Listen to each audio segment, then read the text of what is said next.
कधीतरी परत पदावर आहे, अशा बऱ्याच जणांची मी कामं पाहिले.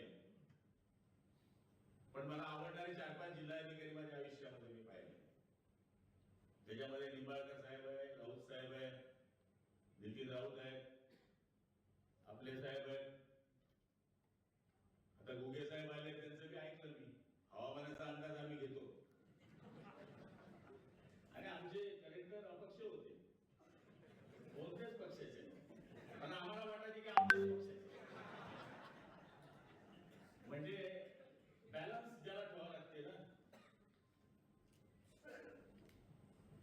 असं म्हणतात ना की माणसाने प्रत्येकाला सांभाळलं पाहिजे. राजकारणामध्ये आम्ही प्रत्येकाला सांभाळतो आणि त्याच्याशिवाय आपला पक्ष चालत नाही. त्यांनी सगळं सांभाळलं, महसूल सांभाळलं, पोलीस डिपार्टमेंट सांभाळलं, जिल्हा परिषद तर 50% सांभाळली. कारण की थोडंसं आमचं अंकित साहेबांचं थोडं काम सुरू झालं की आम्ही त्यांना फोन कधीच नाही लावलं. अरे बोलो नाही यार, आपली दोस्त आहे, बोलो. पण अंकित सर बोलायचेच नाही, म्हणजे जास्त बोलला हा त्यांचा स्वभावच नव्हता.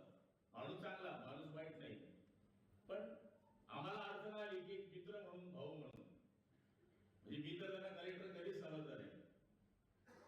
असं म्हणतात ना की आज भी टूट जाता है घर बनाने में, तुम तरस खाते नहीं बस्ती जलाने में, कुछ लगता नहीं दुश्मनी बढ़ाने में, उम्र बीत जाती है दोस्ती निभाने. दोस्ती करण्याचा लायक नाही. उद्या आम्ही आमदार राहू, मंत्री राहू, नाही राहू, राजकारणात असू किंवा नसू, पण या